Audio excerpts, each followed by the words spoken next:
Maharashtra bulletin, आपला महाराष्ट्र, आपली बातमी। नाशिक जिल्ह्यातून एक अत्यंत धक्कादायक आणि संतापजनक बातमी समोर येत आहे। श्रद्धेचा बाजार मांडलेल्या भोंदूबाबा महेश गिरीनं महिलेचं लैंगिक शोषण केल्याचा प्रकार उघडकीस आलाय। लासलगाव जवळच्या धरणगाव खडक येथील तथाकथित प्रतिगाणगापूर मठात हा संतापजनक प्रकार घडलाय। नाशिकच्या निफाड तालुक्यातील धरणगाव खडक येथे महेश गिरी नावाच्या भोंदूबाबाचा मोठा गाजावाजा होता। स्वतःला प्रतिगाणगापूर मठाचा सर्वेसर्वा म्हणवणारा हा बाबा भक्तांच्या समस्यांवर तोडगा काढण्याचा दावा करायचा। एका पीडित महिलेचं कुटुंब समस्या घेऊन या मठात आले आणि याचा फायदा उचलत दैवी शक्तीचा विधी करण्याच्या नावाखाली भोंदू महेश गिरीनं पीडित महिलेचं त्र्यंबक रोडवरील लॉजवर लैंगिक शोषण केले। पापनाशक कुंडात आंघोळ घालणं आणि झाडाला फेऱ्या मारायला लावून पीडितेला मानसिक दबावाखाली ठेवलं। या विधीच्या नावाखाली पीडितेच्या मोबाईलवर अश्लील मेसेज पाठवून तिच्याशी जवळीक साधण्याचा त्यानं प्रयत्न केला। पीडित महिलेने अखेर हिंमत दाखवून अंधश्रद्धा निर्मूलन समितीच्या पदाधिकाऱ्यांशी संपर्क साधला। अनिशच्या पाठपुराव्यानंतर जिल्हा पोलीस अधीक्षक बाळासाहेब पाटील यांनी तातडीने आदेश दिले आणि लासलगाव पोलीस ठाण्यात महेश गिरीवर बलात्कार आणि जादूटोणा विरोधी कायद्यान्वये गुन्हा दाखल करण्यात आला आहे। याची माहिती अनिसचे कृष्णा चांदगुडे यांनी दिली। भोंदू अशोक खराच्या प्रकरणानंतर राज्यामध्ये अनेक ठिकाणी महिलांच्या लैंगिक शोषणाचे प्रकार समोर येत आहेत। आपल्यावरील झालेल्या अन्यायाविरुद्ध वाचा फोडण्यासाठी महिला मोठ्या हिमतीने पुढे येत आहेत। अशी एक घटना नाशिक जिल्ह्यातील धरणगाव खडक या ठिकाणी घडलेली आहे। प्रतिगाणगापूरच्या मठाचा महेशगिरी काकडे हा भोंदू महाराजच्या विरोधात लासलगाव पोलीस स्टेशनमध्ये आम्ही गुन्हा नोंदलेला आहे। या भोंदू बाबाने अनेक महिलांचे शोषण केलेले आहे। त्यामुळे या पीडित महिलांनी या निमित्ताने समोर यावे असे आवाहन महाराष्ट्र अंधश्रद्धा निर्मूलन समिती करत आहे। भोंदू महेशगिरी देवाच्या नावाने सारखी भीती दाखवायचा, विधी केला नाही तर कुटुंबाचं नुकसान होईल असं म्हणायचा, मला मेसेज पाठवून त्रास द्यायचा।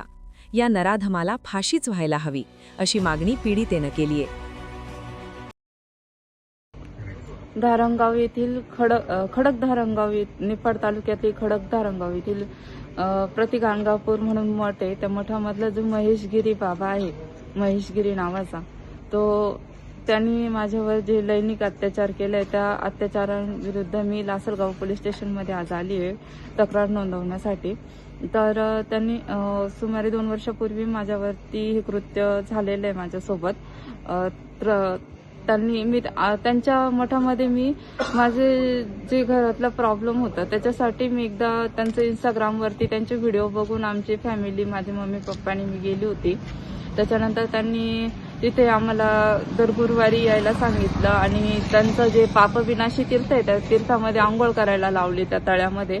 त्याच्यानंतर औदुंबराला फेऱ्या मारायला लावल्या, असं 4 गुरुवार करायला लावलं आणि प्रत्येक गुरुवारी 200 रुपयाची पावती फाडायला लावली, अन्नदान करायला लावलं। तिथं घरून येताना 5 किलो तांदूळ वगैरे घेऊन या असं म्हणायचे।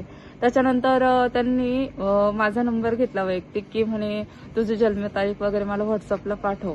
त्याच्यानंतर मी त्यांना पाठवले आणि मला म्हणे की त्यांनी मला 2-3 दिवसानंतर मेसेज केला की हाय कशी आहे व काय जेवली का वगैरे। तर मी म्हटलं की हा बाबा असं मला असे मेसेज करतोय वगैरे। तर मी घरी सांगितलं, माझ्या बहिणीला वगैरे दाखवलं, तर ती म्हणे असंच करत असेल बा। तर मी नंतर कॉन्टॅक्ट बंद करून टाकलं। तर त्यांनी मला धमकी दिली की माझ्या स्थानावर परत पाय नको ठेवू बा असं। तर म्हटलं आता मम्मी पप्पा परत म्हणतील की मीच त्याला काहीतरी बोलले असेल म्हणून त्याने असं सांगितलं। मग नंतर एक दिवस मग मी त्याच्याशी बोलतच राहिली फोनवर। नंतर त्याने एक दिवस माझ्या पप्पांना सांगितलं की तिला वैयक्तिक मला भेटायला पाठवा पंचवटीला असं। तर मी पंचवटीला गेली त्याला भेटायला। तर त्यावेळेस त्यांनी मला त्याच्या गाडीमध्ये बसवलं आणि मला म्हणे की आपण एकांतात ठिकाणी जाऊ बोलायला असं सांगून त्यांनी मला त्र्यंबक येथील लॉजवर नेलं। तर लॉजचं मला नाव आठवत नाही, पण मला तो लॉज माहिती आहे की कोणत्या लॉजवर मला नेलं त्यांनी। त्या लॉजवर नेल्यानंतर तिथे त्याने माझ्यावर अत्याचार केला। अत्याचार करताना असं होतं की मला तिथे ना आवाज पण करता येईल, कारण त्यांनी मला सांगितलं की माझ्या गळ्यामध्ये रुद्राक्ष आहे माझ्यावर, आणि तो होताच असं राक्षसासारखा की मला त्याचा प्रतिकारच नाही करता आला। आणि नंतर म्हणजे मला कळत होतं की माझ्यासोबत काय होते, पण मला हे बोलताच येत नव्हतं।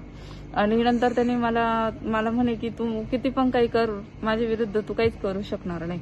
त्याच्यानंतर त्यांनी मला तिथून हे मुंबई नाक्याचं जे सिग्नल आहे तिथं त्यांनी मला सोडलं. माझ्यासारख्या अनेक महिला, अनेक मुली त्या बाबाच्या जाळ्यात फसल्या आहे आणि मला माहिती आहे खूप मुलींवर हा अत्याचार झाला. आता पण त्या शांत आहे. तर प्लीज प्लीज प्लीज माझ्या सगळ्या मुलींना विनंती आहे, मी जसं आपल्या मागे समिती आहे, लासलगाव पोलीस स्टेशन भक्कमपणे उभे, तर प्लीज त्या मुलींनी समोर यावं.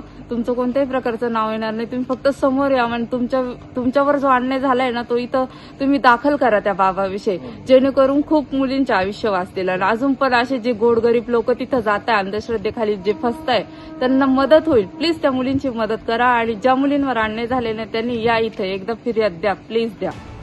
या घटनेमुळे नाशिक जिल्ह्यात खळबळ उडाली असून या भोंदूच्या मठात अजून किती महिलांचे शोषण झाले आहे याचा शोध आता पोलीस घेत आहेत. महाराष्ट्र बुलेटिनसाठी संजय जाधव, चांदवड. महाराष्ट्र बुलेटिन, आपला महाराष्ट्र, आपली बातमी.